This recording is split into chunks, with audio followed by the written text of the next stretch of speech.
Bonjour, bienvenue sur ce screencast concernant la résolution commentée de l'exercice sur les fonctions gérant une table d'entiers.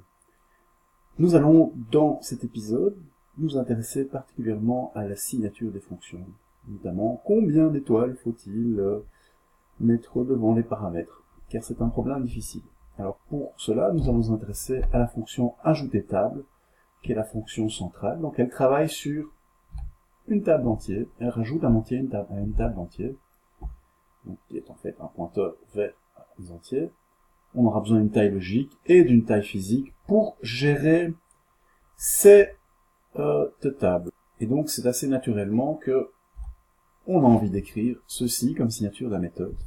C'est-à-dire on a une autre table d'entiers qui est en fait un pointeur d'entier, et puis on a un entier représentant la taille logique, la taille physique et l'entier à insérer. Alors ça a l'air très bien, mais intéressons-nous un petit peu à l'utilisation de cette fonction. Donc, par exemple, cette fonction va être utilisée dans le main, et en fait la structure de manipulée, la structure de données qui va être manipulée, elle vient du main dans ce cas-ci. C'est-à-dire que c'est le main qui va créer la structure de données, et donc les variables appartiendront à la fonction main. Et donc lorsqu'on fera l'appel, on passera à la méthode ajouter table, les paramètres provenant de la fonction main. Maintenant, il faut se rappeler que en langage C, tout passage de paramètres se fait par valeur. Ce qui veut donc dire, si on regarde ce qu'il se passe en mémoire, que dans ajouter table, on aura une copie des paramètres passés. C'est-à-dire qu'il y aura quelque part des variables locales.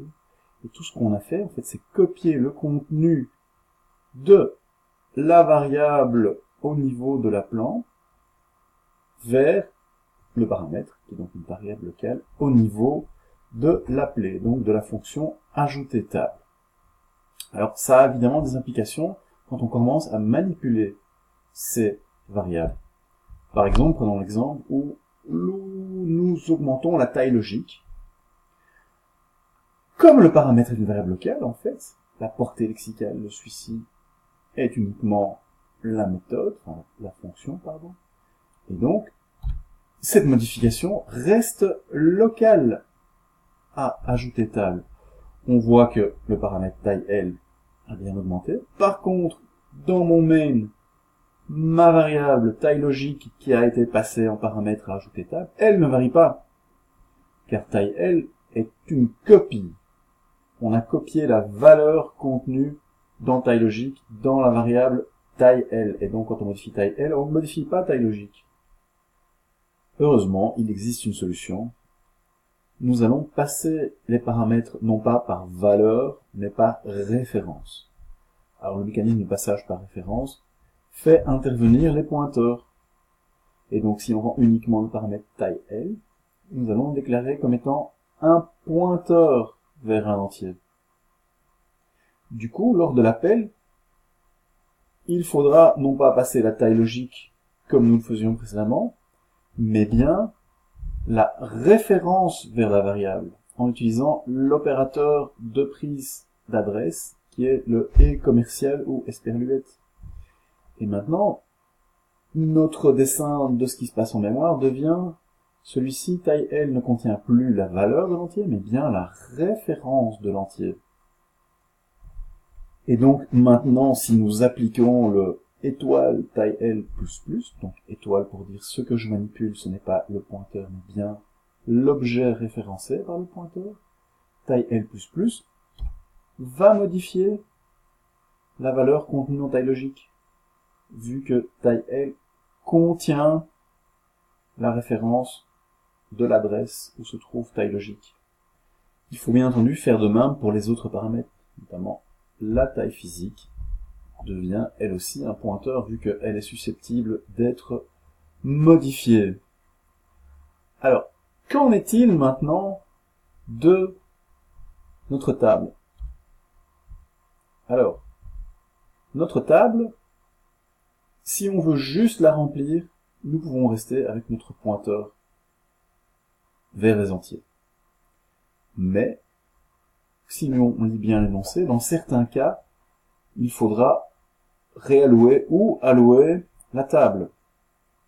Par exemple, si on fait un realloc de la mémoire, comme ceci, eh bien, à nouveau, notre variable locale tab va changer, mais pas la variable dans le main qui était la variable passée en paramètre.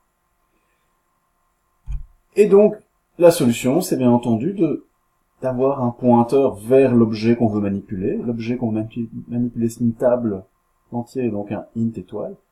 Et donc, nous avons besoin d'un pointeur vers une table. Et donc, d'un pointeur vers un int étoile.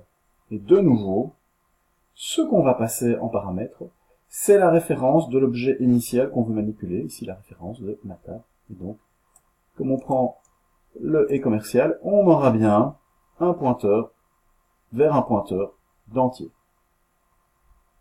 Comme nous le voyons en mémoire ici. Donc, table, maintenant on va référencer non pas la table, mais le pointeur vers la table. Alors maintenant, évidemment, ça commence à faire beaucoup d'étoiles dans tous les sens. Un petit truc, lors de l'utilisation de ces paramètres dans les méthodes, si l'on réfléchit bien, tous les paramètres qui sont passés par référence, en fait, on devra toujours les utiliser avec une étoile devant eux. En effet, ce qu'on veut manipuler, c'est bien la taille logique et la taille physique qu'on nous a passé en paramètres, et non pas le pointeur. Et donc, par exemple, si on prend la taille logique, en fait, à l'intérieur de la fonction ajouter table, ce sera étoile L. Idem pour la taille physique. Idem pour la table. Donc, ma table, c'est équivalent à étoile table. Et donc, on va écrire comme si on manipulait normalement les variables, sauf qu'au lieu de s'appeler ma table, elle s'appellera étoile table.